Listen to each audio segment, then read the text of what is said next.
Hello दोस्तों, नमस्ते, प्रणाम। कैसन बानी रउआ सभे कमेंट में ज़रूर बताएं। रउआ सबसे कुछ बात कर चाहतनी हम शुरू से लास्ट तक ले वीडियो देखे आ हमार वीडियो कैसन लागेला रउआ सभे के इहो बताएं सब। हम आज एगो चीज़ मंगैले बानी, आप सबसे शेयर कर चाहतनी।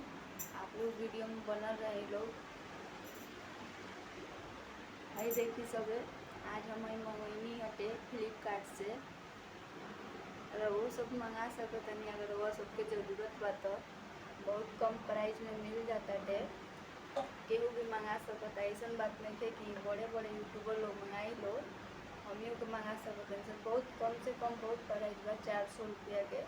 तो वो सब भी मंगा सकतनी। हम तो मंगा लेनी, हमारा ज़रूरत रहा तो। आ कमेंट में बताएं लोग कैसन लागत हटे, कैसन आवाज़ जाता हटे। एमे माइको देले हटे, एमे लाइट भी बाटे।